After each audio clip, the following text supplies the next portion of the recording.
Hey everyone, how's it going? So what am I doing now? Well, I'm going to fix that tire on my truck. It's going to be a hot day today. The sun is out already and it is hot already. So it's humid, but it's going to be a brutal one today. So anyway, what I wanted to show you was that tire that I have to fix on the truck. So let me show you real quick what's going on. If you recall, I caught a nail in a really bad spot. Okay, and I was at work, had to make it home. And I put a plug in it. I was really curious how long it was going to last. Now, this is the soft part of the tire. Had it been up in this area, just an inch further in, I would have caught the steel belts and I would have been fine with it. That plug would have never moved. So, but here, this was actually all the way down and inside. So there's nothing left holding that plug in place. It's ready to pop out on its own. I could probably pull it out with my fingers, which is what I'm going to try. So what am I going to do now? All I'm going to do now is I really should get a tire. And this is the main reason that you don't plug tires when they're like this. However, there's a company called Tech, T-E-C-H, Tech Tire Repair. And I've used them for probably 40 years. I just happen to not have a set at the shop at the time. So I went and I plugged it with an old school rope plug, which they work fine.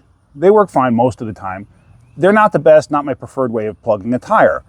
But I happen to have a kit at the shop, so that's what I had done. I plugged it with that. So now what I'm going to do is I'm going to take this plug out and I'm going to put a Tech plug in it. What's the difference between a Tech plug and a regular rope plug? Well, a Tech plug actually gets glued in place. The material that's on the plug is like, I don't know if you ever built like an old plastic car model or even like PVC piping when you have to put it together and you put that glue on it and it kind of melts the plastic together. It's kind of what this does. It kind of melts the rubber to one another and they get stuck in there, glued in place basically. So I know somebody out there is going to say, oh, you're not saying it wrong. It's not vulcanizing. It's this, that, the other thing, whatever it is. Whatever. It doesn't matter. So let me just show you what I'm going to do here. So this is the Tech kit that I've had for years. I mean, this I've had since the 90s. You could tell how many times I've plugged tires with it, not often. The glue had dried up. I bought more glue. I forgot that I actually had this little thing of rubber cement, which is the same stuff. It's by this company, Slime. See that there, Slime? This is the kit that I had at the shop. And it works fine. Like I said, if it's in the tread, it works fine. I've never had an issue with it. And I've done it on my own cars before. No issues at all. Oh, here's my microphone. I bought this. I think I mentioned this. I bought this, and I wanted to see how well this is going to work. This is a tire inflator because I'm going to have to put air in the tire. I have one of those that comes, believe it or not, with a Ford Fusion. I have an inflator from one of those, but it takes forever. I just keep it handy, and I usually use it on my lawn tractor. But let me just show you this stuff real quick. I'm going to set you up on a tripod. I'm going to show you what I'm going to do, and then let's just plug this real quick. And hopefully it holds because I really need the truck today. All right, so let me just get you up here like this. So now these, you have, it comes with a reamer. This is the reamer that it comes with. This is a mix of a couple different tire plug kits that I've managed getting over the years, picked up, whatever. Sometimes you need a reamer that actually has like a drill bit type tip so you can actually get in there, because sometimes the one that comes with the Tech kit can be a little bit of a pain. Now, this Tech kit is not cheap. It's like $100 something, like $110 or whatever. They're not cheap, but I'll put a link in the description for it. But they are very good. The guy who used to sell these, he had one of those Isuzu flip nose box trucks. That's what he would drive around in. And he would show on his driver's side front tire, he would actually stab the sidewall with an ice pick. So it was leaking, and then he would plug it with his tire kit. And he had probably 60 or 70 tire plugs in the sidewall on his truck, and he drove it every day. So, it held. I don't recommend it, but it held. So anyway. So now on these, I might put in 2 plugs. It really depends. I think I will. On these, you have like this little, it's like, peeling one of those cheese sticks. Those mozzarella cheese sticks. And as you can see, it's two different kinds of rubber right there. And the outer layer of rubber actually melts pretty easily. So now I'm going to just prep this by sticking it in there. And you go about halfway, roughly. I mean, you're just eyeballing it. You don't have to go any more than that. This one I'm going to prepare and get ready because I got a funny feeling I'm going to have to stick two in there. And believe it or not, I one time had a person on the road when I had my shop that came in off the highway, and they had a flat. They caught a pair of scissors in their tire, and when they did, they actually they needed a tire basically, but I was able to put 6 of these in a row in the slice, because the slice was like this, maybe this long. I put 6 of these plugs in a row, and it held. I was going to be at the shop for like an hour or two, so what he did was he actually drove to a restaurant, had dinner, and then he actually came back to me and said, the tire's still holding. I said, well, it's up to you what you want to do. I said, you really need a tire, but if that's what you want to do, go for it. I never heard from him again, so I'm hoping the guy made it. I don't know, but it did hold. I've used 2 or 3 or even 4 on my own personal vehicle, and they held. And our 10-second Ford Mustang that we built, our Fox Body Mustang, 1033s at 133 1/4, back in 1991, we had one of these in one of the front tires. So, because they were, race tires. I didn't feel like buying another tire if we didn't have to, just caught a nail. So, and it worked fine and lasted the entire season like that with no issue. So, all right, let's get on to this. So let me get you down close.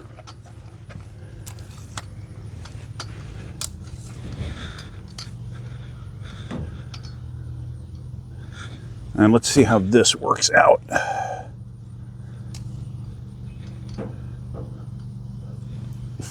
So now, all I'm going to really do is I'm going to prepare the new plug. I think this glue is still good. Let's find out. I don't know if it is. It is, okay.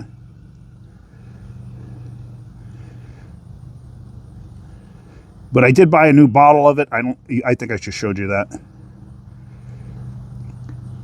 So there we go. Let's see if this will actually come out. It may not. Yeah, it started to.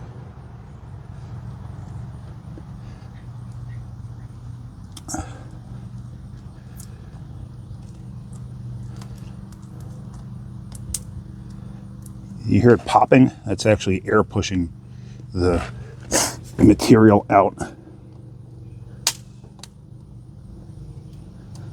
It's like bubble gum. Let me go get a pair of pliers. Hang on one second. All right. I'm surprised it actually held that well, to be honest with you. Okay, now that that's ready to come out, let me just gop up a little more glue on here.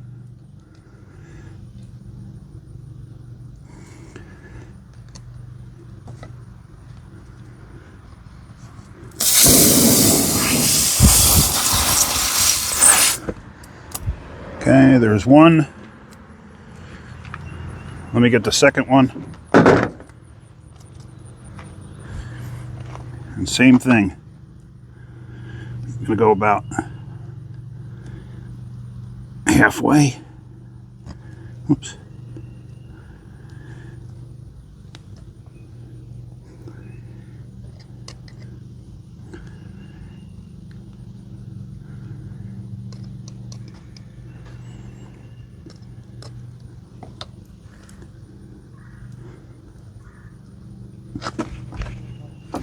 All right, so now what we're going to do is we're going to let that sit. I could cap everything up, and then we're going to add air to this tire. I want to see how that tire inflator works. I have no idea. I just saw it look good, so I bought it. I'm going to have to get a tire, unfortunately. I may have to smoke this one up. This way I feel justified in buying a new tire. But yeah, let's let that dry up for a little bit first. So now onto this tire inflator. Let's see what we got here. Like I said, I had that other one. I still have it. It works great for my lawn tractor, and even like basketballs and stuff like that for the kids. But it's just incredibly slow. It's incredibly noisy. I don't know. This one, like I said, what I saw, it had pretty good reviews. So I was just like, all right, let me try it. I don't remember what it cost me. I'm gonna have to look that up. Let me move you back a little bit.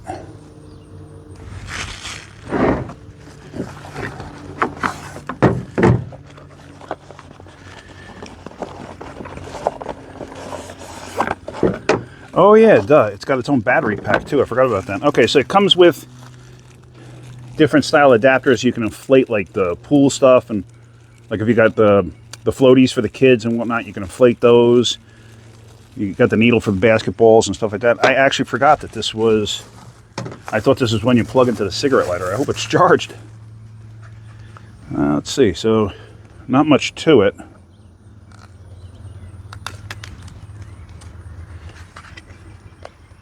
Oh, it is fully charged. All right, so it came fully charged. Let me screw this hose in.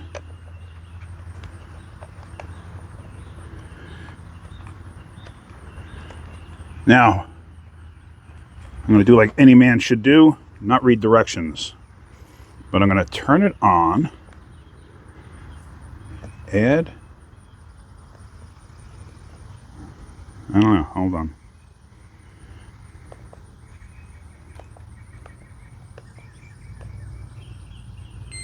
Oh, there we go. Okay, you push and hold.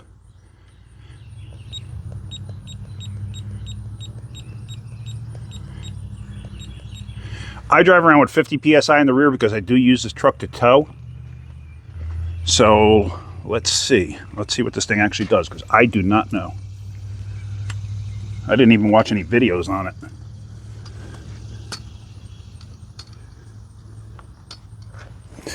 All right.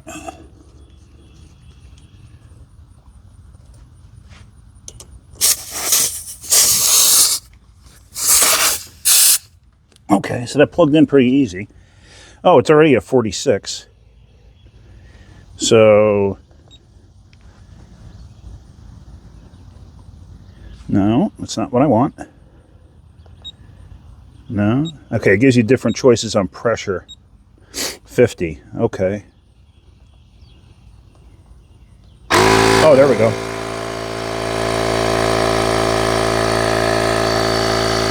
I should have probably read the directions.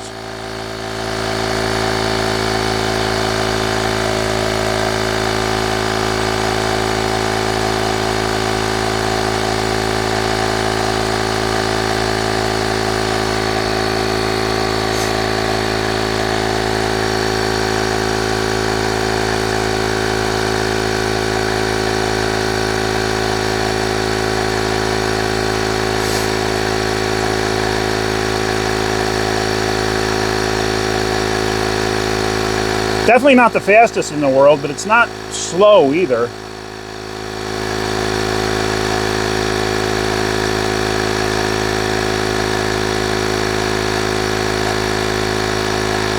Takes about 30 seconds to go 1 PSI, but when you're at a higher, when you have as much volume as this tire holds, and you're trying to reach that PSI, the higher you go on the number, the longer it takes to get there. So like I'm assuming if this is on the Kia, it'd probably go pretty quick. So I'm gonna have to do a separate test on this on like the Kia or the Caravan just to see. Because like I said, this tire does hold a lot of volume.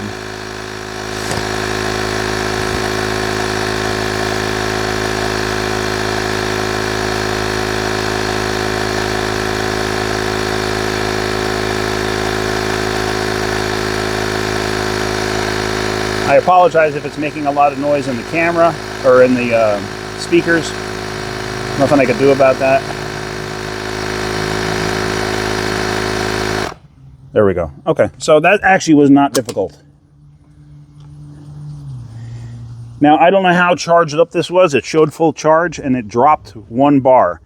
So, but was it really fully charged? I don't know. But considering the size of this, I'm happy with it. I'm happy with it.